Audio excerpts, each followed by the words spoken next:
Salam Triteos, salam satu keluarga Allah. Sedulur Triteos, pada sore hari ini saya akan membuka konten dengan judul Rangkuman Kristologi 4 Corak Trinitas. Tadi barusan ya saya berdiskusi dengan di grup Wanes gitu ya, itu yang sedang membicarakan tentang Kristologi ya. Nah, ini sebuah tantangan doktrin yang cukup rumit ya. Bagaimana kristologi ini disusun. Mengapa ini kok cukup rumit ya? Karena ini yang membelah ya. Membelah. Kalau tentang bagaimana triados ala prima causa dengan 3 aspeknya itu mudah ya, mudah untuk dipahami dan mudah untuk disepakati. Tapi kalau untuk kristologi itu sangat membumi ya. Doktrin ini sangat membumi ya. Jadi sangat bisa kita rasakan ya, apakah itu benar atau salah itu kita bisa merasakannya ya. Kalau pemikiran kita nggak cocok, kita akan menyingkir dari doktrin itu. Kalau kita cocok ya kita akan menyatu dengan doktrin itu. Nah, karena saya ini berdoktrin Triteos ya, tentu saja ya saya sebelumnya kalau agak cenderung dalam penjelasan ini menyeberang kepada doktrin Triteos ya, harap dimaklumi ya. Tapi saya mencoba untuk seadil mungkin ya. Walaupun kenyataannya nanti nggak akan adil gitu. Tapi namanya juga usaha untuk menjelaskan seadil mungkin ya, harap dimaklumi dengan segala kelemahan dan kelebihannya ya. Langsung saja kita menuju kepada 1 Tesalonika 5 ayat 23 ya. Jadi di dalam ayat itu tertulis, hendaklah Allah membuat roh, jiwa, dan tubuhmu sempurna dan tak bercacat menjelang kedatangan Tuhan Yesus Kristus. Ya. Dari sini kita bisa menyimpulkan bahwa ada 3 aspek atau 3 unsur penyusun manusia itu. Ya, yaitu adalah roh, jiwa, dan tubuh. Nah, demikian juga itu berlaku juga untuk Tuhan Yesus Kristus atau kristologi Tuhan Yesus saat menjadi manusia. Ya, saat bagaimana Yesus Kristus itu menjadi manusia, ya disitulah kita itu meneliti dan mengurai unsur dari roh, jiwa, dan tubuh manusia Yesus Kristus itu. Kita langsung saja kepada bagaimana sudut pandang Wanes. Ya, sudut pandang Wanes itu begini ya, sedulur ya. Jadi di atas itu ada Allah prima causa, Allah Esa prima causa. Oke. Lalu kemudian beliau ekporete. Ekporete itu mengeluarkan rohnya. Ya, ini Allah prima causa ya, di tahun 0 Masehi ya. Ini di tahun 0 Masehi, kronologi waktunya tuh begini. Ini Allah prima causa di tahun 0 Masehi. Allah prima causa itu mengekporte rohnya. Allah roh ini mengekporte rohnya. Nah, roh Allah yang ekporte ini disebut Roh Kudus. Oke. Lalu kemudian Roh Kudus yang keluar dari roh Allah ini turun ke rahim Maria. Jadi yang di rahim Maria itu Roh Kudus. Mudeng ya. Jadi tafsir Wanes itu bukan dikandung dari Roh Kudus, bukan. Tafsir Wanes itu bukan dikandung dari Roh Kudus, melainkan mengandung Roh Kudus. Jadi Roh Kudus ini nemplok di rahim Maria. Yang ekporte dari Allah Esa itu, Allah prima causa yang Esa itu. Ekporte Roh Kudus masuk ke rahim Maria. Nah, ketika masuk ke rahim Maria, ini bertemu dengan sel telur Bunda Maria ya. Lalu dari sel telur ini membungkus Roh Kudus ini, mudeng ya, membungkus Roh Kudus ini, membentuk sel-sel jaringan darah, sel-sel jaringan tulang, sel-sel jaringan otot, ya, membungkus Roh Kudus ini. Jadi rohnya Allah Prima Causa turun ke rahim Maria, dibungkus oleh sel otot, sel daging, sel tulang, sel darah. Ya. Jadi anggap aja itu seperti balon, ya, seperti balon itu. Jadi sel otot, sel tulang, sel daging itu membungkus udara yang ada di balon itu. Nah, udara itulah Roh Kudus itu. Nah, itu cocok dengan Yohanes 1 ayat 14. Hologos sarx egeneto. Mudeng ya, cocok dengan Yohanes 1 ayat 14. Hologos sarx egeneto. Jadi Sang Firman ya, dibungkus dengan daging. Nah, bedanya di sini Roh Kudus ya, di dalam Yohanes 1 ayat 14 itu adalah Hologos atau Sang Firman. Tapi bagi doktrin Yohanes, mau Sang Firman mau Roh Kudus itu simetris. Ya, sama, hanya kronologisnya dalam modalisme dari Allah Prima Causa ini. Mudeng ya? Itulah doktrin Yohanes. Sehingga akibat dari kristologi yang seperti ini, waktu jadi bayi, itu adalah benar-benar roh Allah yang dibungkus oleh daging. Lalu kemudian kristologi waktu Tuhan Yesus berjalan di muka bumi ini dalam pelayanannya ini, ya, pelayanannya ini adalah 100% Allah, 0% manusia. Mudeng ya? 100% Allah, 0% manusia. Loh, kok bisa begitu? Karena manusia itu hanya bungkusnya saja.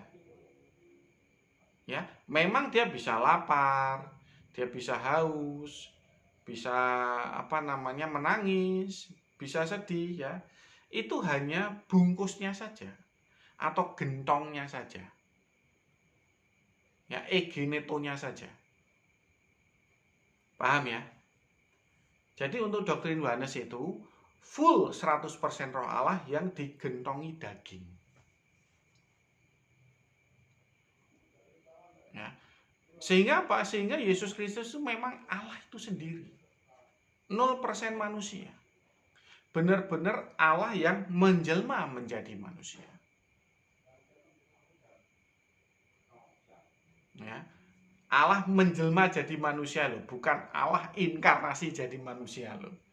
Kalau Allah inkarnasi jadi manusia itu doktrin subordinat. Itu lain lagi ya, lain lagi.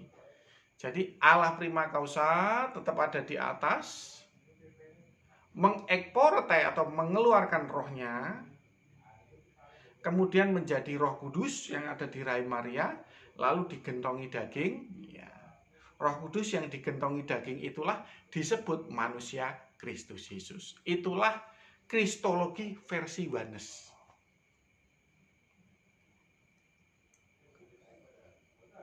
Mudeng ya? Itu kristologi versi Yohanes. Lalu kemudian kalau kristologi versi homoousios. Homoousios gimana? Versi homoousios.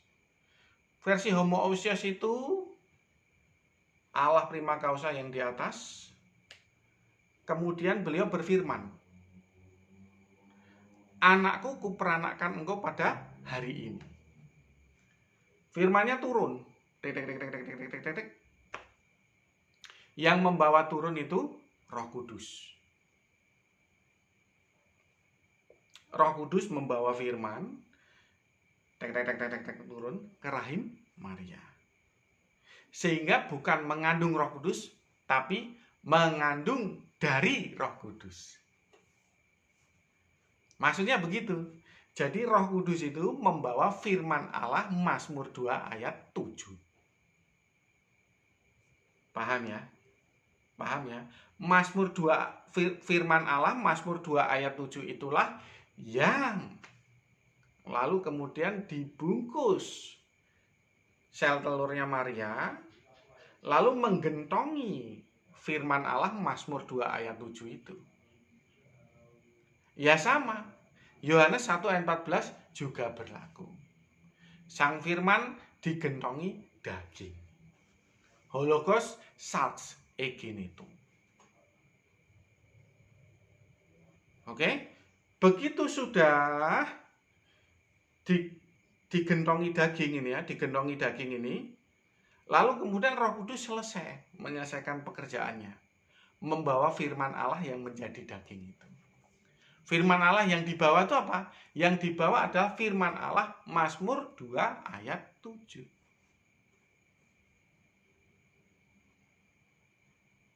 Mudeng ya bro ya? Mudeng ya? Itu doktrin homoousios. Kalau doktrin homoousios itu gimana? Doktrin homoousios itu lain lagi. Jadi ini bukan Allah prima causa, doktrin homoousios itu. Ini Allah prima causa, Allah Bapa yang transenden. Lalu ada anak Allah yang bertahta, ya, bertahta, subordinat terhadap Bapa, bertahta. Nah, anak Allah yang bertahta ini ya berkenosis. Berkenosis apa? Mengosongkan diri. Oke. Nah, anak Allah ini sekaligus dijuluki Hologos atau Sang Firman itu mengosongkan diri, lalu dibawa Roh Kudus ke rahimnya Maria. Oke. Lalu ya sama prosesnya. Lalu kemudian Hologos sarx egeneto. Jadi Sang Firman yang berkenosis itu tadi, ya, mengosongkan diri itu tadi, itu dibungkus oleh daging. Nah, kalau yang homoousios itu adalah inkarnasi. Karena anak Allah itu kosong, tahta anak Allah itu kosong. Mudeng ya. Kalau yang untuk oneness dan homoousios itu tahta Allah masih ada Allah Bapa. Ya, itu hanya ekportenya Allah, ekportenya Allah. Jadi nggak inkarnasi. Tidak ada kenosis. Kalau untuk oneness dan homoousios itu tidak ada kenosis. Tidak ada kenosis, tidak ada inkarnasi. Mudeng ya. Lalu kemudian yang corak heterosios. Kalau corak heterosios itu anak Allah yang tidak bertahta, ya, dia hanya sebagai penghulu malaikat, lalu diutus oleh Allah Bapa untuk inkarnasi, ya, inkarnasi ke rahimnya Maria. Tapi dia statusnya tuh hanya sebagai penghulu malaikat. Jadi dari sejak semula dan kemudian ya tahta Allah tetap ada, yaitu yang bertahta adalah Allah Bapa. Ya, tapi untuk kenosis dan inkarnasinya sama dengan doktrin homoousios.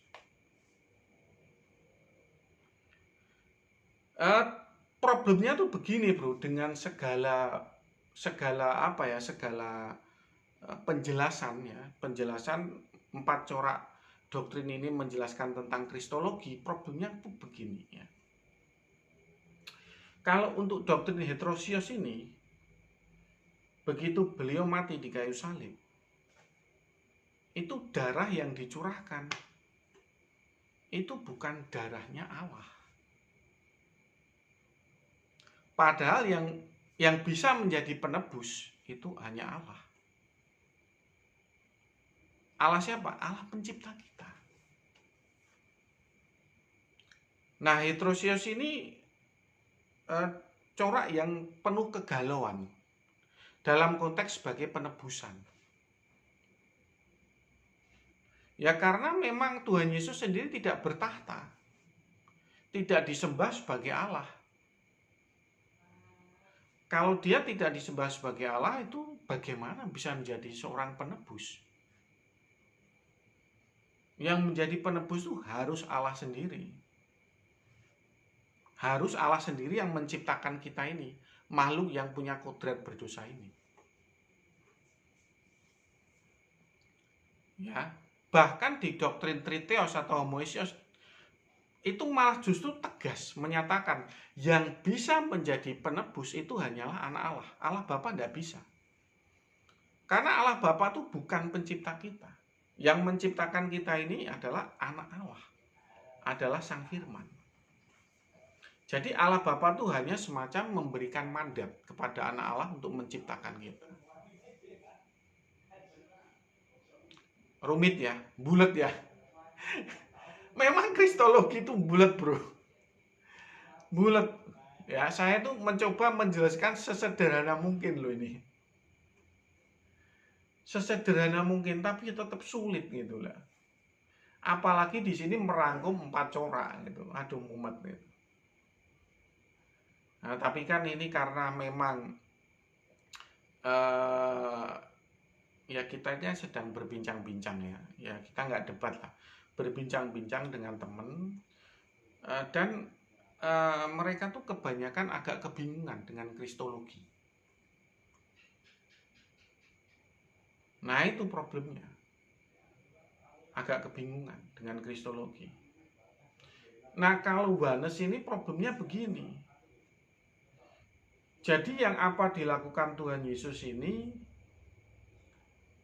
nggak bisa kalau apa ya, kita katakan bahwa Tuhan Yesus itu seperti kita, seperti dicobai seperti kita, seperti manusia gitu, nggak bisa. Karena rohnya tuh full roh Allah.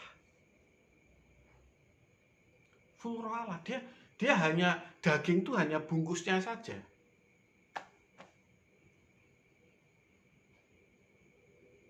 Jadi bagaimana ya kalau kita bilang ini apa ya, istilahnya tuh ya itu yang sering saya bilang, ini hanya semacam permainan belaka ya. Allah nggak sungguh-sungguh jadi manusia, nggak sungguh-sungguh lah, rohnya itu full roh Allah loh. Jadi dagingnya tuh hanya bungkus doang, kulitnya doang, rohnya tuh full 100% roh Allah gitu. Itu doktrin Oneness tuh seperti itu, bro.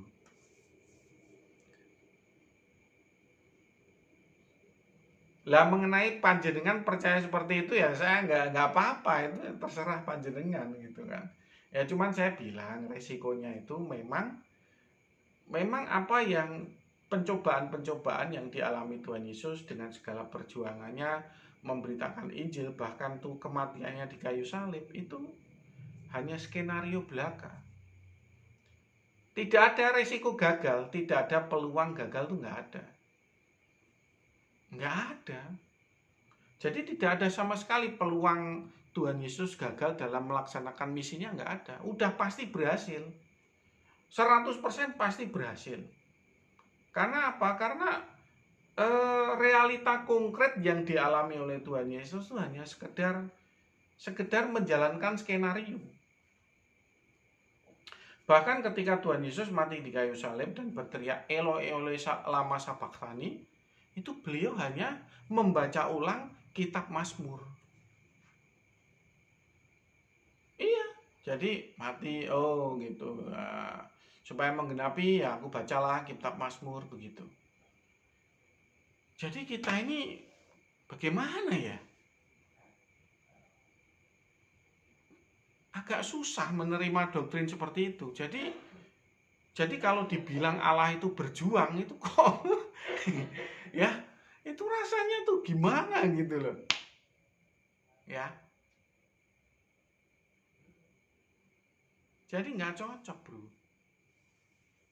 Nggak cocok. Jadi berbeda. Kasta dan levelnya tuh berbeda dengan kita. Karena beliau 100% roh Allah yang digentongi daging.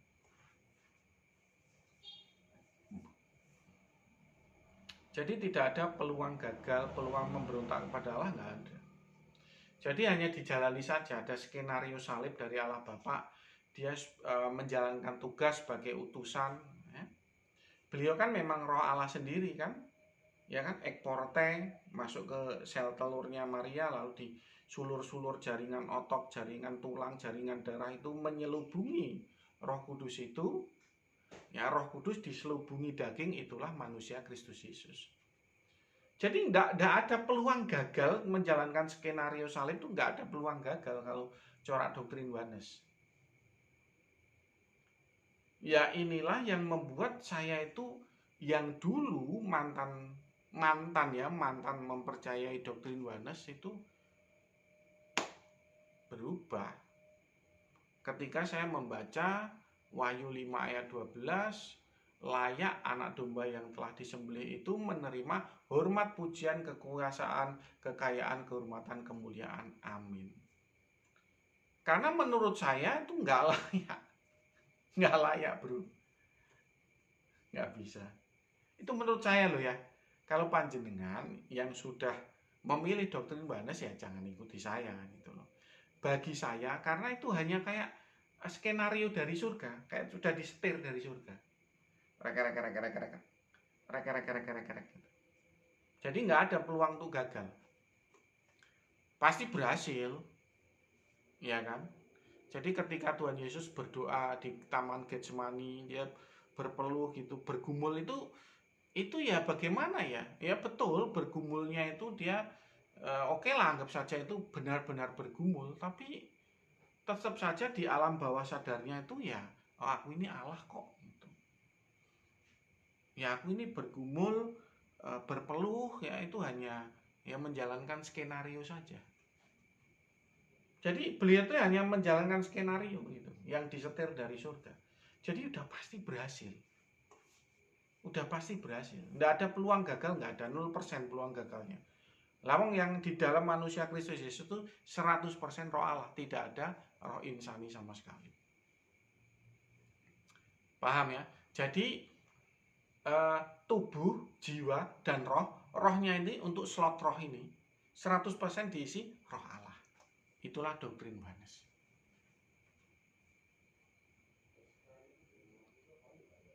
Paham ya? Paham ya? Lah doktrin homoousios itu sebetulnya ya nggak jauh beda. Nggak jauh beda. Kalau yang dibungkus digentongi daging itu doktrin Oneness itu adalah roh Allah itu sendiri. Nah sekarang yang dibungkus daging itu firman Allah. Ya podo wae. Podo wae bro, itu didaya juga. Podo wae. Gitu loh. Cuma untuk menutup-nutupi ya, untuk menutup-nutupi bahwa apa ya istilahnya itu 100% Allah, 100% manusia, lalu kemudian slot roh ini, roh pada manusia Kristus Yesus itu slotnya tuh diisi dua, yaitu roh insani dan roh Allah. Padahal kalau kita tuh menurut kronologi, yaitu firman yang menjadi daging, sebetulnya nggak jauh beda dengan doktrin Oneness. Kenapa begitu? Ya karena firman itu adalah Allah. Ya kan? Kalau doktrin Oneness itu rohnya yang dibungkus daging. Ya. Kalau doktrin homoousios itu firmannya yang dibungkus daging. Podo wae, bro. Sami mawon. Sami mawon. Gitu. Ya, untuk menutup-nutupi sami mawonnya itu, lalu kemudian mereka membuat istilahnya doktrin due nature.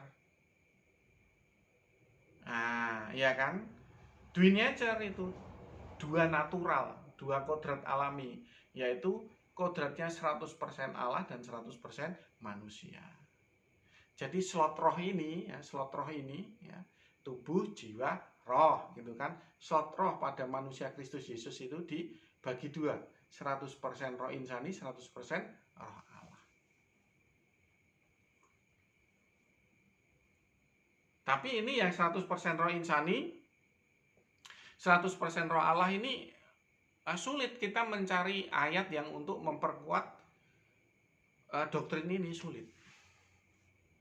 Ya kalau panjenengan yang bercorak doktrin homoousios bisa menemukan ayat untuk mendukung ini, roh ini diisi 100% roh insani, 100% roh Allah ya silakan panjenengan cari. Paham ya? Jadi homoousios itu sebenarnya nggak jauh beda dengan doktrin oneness alias 11-12 alias Sami Mawon.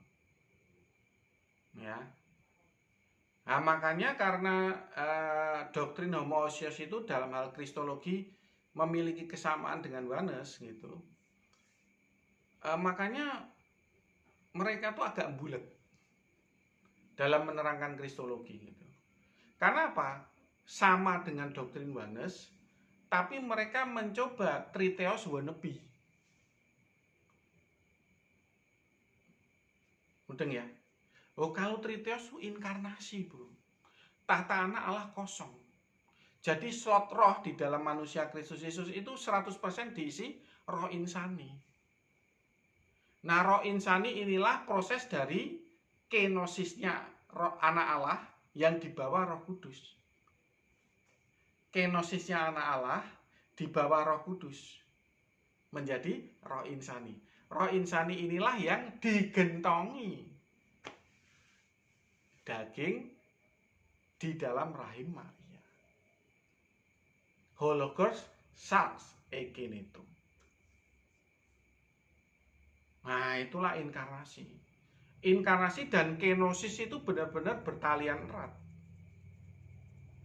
Kalau kenosis ya pasti inkarnasi. Ya. Kalau kenosis tidak bisa, firman jadi daging tidak bisa. Firman jadi daging itu bukan inkarnasi. Itu adalah menjelma atau manifest atau evanaroti. Wah, ini memang bulat yang namanya topik kristologi, bulat, bro. Ya, doktor teologi aja sulit untuk menjelaskan ini kepada umat gitu loh. Nah, saya ini mencoba untuk menjelaskan sesimpel mungkin tanpa alat peraga. Gitu. Hanya cuman monolog gitu. Tapi ya enggak apa-apa. Enggak apa-apa. Ya panjenengan yang mengikuti konten saya dan cerdas-cerdas pasti mudeng gitu apa yang saya katakan. Lalu kemudian kembali lagi ke Cor Aetrusios ya. Cor Aetrusios ini yang apa namanya agak membingungkan. Karena anak Allah yang di surga ini sejajar dengan malaikat. Dan dia kenosis selalu inkarnasi, tapi pangkatnya itu dia nggak memiliki tahta. Dia nggak disebut Allah. Makanya Cor Aetrusios ini nggak bisa dianggap bahwa Allah itu yang menjadi penebus kita. Nggak bisa, bro. Nah, ini panjenengan ya yang Cor Aetrusios menyimak konten saya ini, tolong ini direnungkan ini. Wah, ini PR berat itu. Kalau penghulu malaikat yang dia tuh menjadi penebus kita ya, itu nggak bisa, darahnya tuh nggak layak, bro, untuk membeli kita bagi Allah prima causa. Nggak layak, karena pangkatnya tuh terlalu rendah ya. Dia masih di bawahnya anak Allah, dia nggak punya tahta, nggak bisa jadi penebus kita. Nah, kecuali Cor Aetrusios itu tidak percaya kepada penebusan. Nah, itu enggak masalah. Itu. Enggak percaya penebusan, lalu kemudian yang disalib itu bukan Tuhan Yesus Kristus atau diserupakan. Nah, itu enggak apa-apa. Enggak apa-apa. Ya karena memang enggak percaya penebusan, ya kan? Masuk surga ditimbang amal perbuatan baik buruknya, itu malah cocok. Nah, itu Cor Aetrusios drop base drop itu seperti itu. Nah, itu cocok, bro, cocok. Tapi bagi mereka yang bercorak doktrin heterosis itu seperti saudara Frans Donald itu agak rumit, untuk berapologet di area sini. Karena yang menjadi penebus itu adalah penghulu malaikat, bukan Allah itu sendiri. Ya, kalau doktrin Trinitas jelas loh. Allah prima causa atau Allah Bapa transenden itu nggak bisa loh jadi penebus. Nggak bisa. Penghulu malaikat juga nggak bisa. Yang bisa menjadi penebus itu adalah pencipta kita. Ya, di dalam doktrin Trinitas jelas. Pencipta kita itu adalah ciptaan sulung, sekaligus pencipta kita, sekaligus Sang Firman, sekaligus anak Allah. Mudeng ya. Jadi memang doktrin Trinitas ini menurut saya itu doktrin yang paling solid. Paling solid. Ya, paling solid. Nah, ini saya kembali lagi nanti dianggap propaganda doktrin Trinitas, ya kan? Ya kan? Makanya saya sebelumnya saya ngomong dalam penjelasan ini ya harap dimaklumi kalau saya itu pro pada Trinitas gitu loh. Lah tapi kalau saya nggak menceritakan tentang kelebihan doktrin Trinitas ya panjenengan juga kebingungan untuk memilih satu di antara 4 corak. Ya kan? Kalau panjenengan itu melawan apa yang saya yakini kan semakin tegas. Perlawanan panjenengan semakin tegas. Tapi ini saya warning berat ya. Untuk panjenengan yang berkristologi heterosius itu benar-benar kejedot dalam masalah penebusan. Karena yang menebus panjenengan itu bukan Allah, tapi adalah penghulu malaikat. Nah itu nggak jalan bro, nggak jalan. Itu dari sudut pandang soteriologi itu nggak jalan. Tapi kalau panjenengan memaksakan diri untuk jalan ya monggo terserah. Kan saya hanya berkata tentang resiko doktrin. Aduh, malam ini topiknya berat ya, kristologi. Aduh, ini kalau viewernya sedikit ya harap dimaklumi lah ya. Aduh. Ya, gini ya, Bro ya. Saya yakin bahwa kenapa apa yang saya jelaskan ini walaupun agak jelimet gitu ya. Itu saya tuh sudah berusaha ya. Berusaha setegas mungkin, selugas mungkin loh. Itu bukan karena saya itu memang punya niat bulat, enggak. Ya kan? Saya komitmen loh di dalam channel konten saya itu saya tegas, lugas dan menjauhi bulat. Nah, ini kalau agak rumit tuh bukan saya sengaja supaya bulat, enggak. Ini tuh sudah saya mencoba klasifikasikan setegas mungkin dengan resiko doktrin yang ada. Tapi apa boleh buat, memang kristologi ini sulit. Ya topik ini tuh susah bro. Udah kalau panjenengan belajar dari teolog-teolog lain, wah lebih miring panjenengan. Lebih puyeng dah pasti itu. Lebih puyeng. Makanya beginilah. Saya pengennya tuh kalau untuk yang topik kristologi itu kalau bisa streamyaran aja. Streamyaran aja, tanya jawab TikTok gitu. Saya akan berusaha untuk menjawab setegas mungkin, selugas mungkin. Ya sekali lagi ya ini bukan saya sengaja. Ini topiknya emang sulit bro. Ya di Konsili Kalsedon terbelah kristologi itu. Aduh, terbelah gereja itu di Konsili Kalsedon itu. Yang menang ya homoousios atau Dewi Nature Kristus itu. Ya kan, tentang inkarnasi dan kenosis kalah. Ya kan, homoi kan kalah. Tapi ya bukan berarti lalu kemudian homoousios, kenosis dan inkarnasi itu lalu kemudian nggak kepake. Kan ada ayatnya kenosis ya kan, Filipi 2 ayat 7. Ya, kita ini nggak bisa masalah beginian tuh ngarang bebas ngawur itu nggak bisa. Semuanya ada patokan-patokan ayatnya. Cuman kan sudah saya jelaskan di konten sebelumnya ya tentang 4 kosakata yang membelah corak trinitas. Salah satunya adalah kenosis dan inkarnasi. Itu sudah saya jelaskan di konten sebelumnya. Nah, konten ini saya memang sedang menjelaskan tentang kristologi. Wah, itu memang sulit, bro. Sulit. Saya akui itu. Ya. Saya tuh sudah berusaha ini ya, selugas mungkin, setegas mungkin dan menjauhi bulat. Itu aja sangat susah.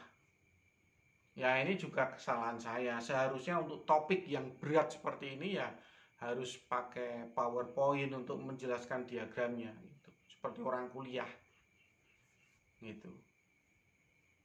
Nah, tapi kan karena ya gimana ini banyak yang apa ya mendiskusikan topik ini tentang kristologi. Ya kan? Ya, saya terpaksa untuk membuat konten ini yang jauh dari sempurna. Ya enggak apa-apa, nanti kan kita buat konten kristologi yang kedua, kristologi yang ketiga, keempat, enggak masalah. Tapi kalau bisa ya TikTok. TikTok melalui StreamYard. Gitu. Kalau nggak ada TikTok melalui StreamYard ya cukup saya ya ini sajalah yang saya buat monolog seperti ini. Karena memang bagaimanapun juga ya tetap agak sulit menjelaskan kristologi dengan monolog seperti ini. Nggak ada peraga, nggak ada diagram, gitu, nggak ada TikTok tanya jawab, agak sulit. Jadi harap dimaklumi ya, sedulur ya, kalau topik ini itu kesannya agak bulat. Itu bukan karena keinginan saya bulat, bukan. Karena memang topik ini memang sulit. Oke, udah mengerti ya? Udah mengerti ya topik kristologi ini ya? Semoga apa yang saya sebutkan tadi itu, semoga yang saya sebutkan tadi pembeda-pembedanya itu bisa membantu panjenengan dalam membedakan ya tentang perbedaan kristologi dalam 4 corak trinitas. Sudut pandang 4 corak trinitas ini. Sehingga bisa membantu doktrin panjenengan. Nah, semoga saja. Itu. Ngerti ya? Ini saya sudah berusaha loh ya, berusaha baik loh ya. Mencoba membantu panjenengan. Ya, cukup sekian ya. Saya akhiri pada malam hari ini apa yang saya sampaikan tentang kristologi sudut pandang 4 corak trinitas. Salam Triteos, salam satu keluarga Allah. Tuhan memberkati.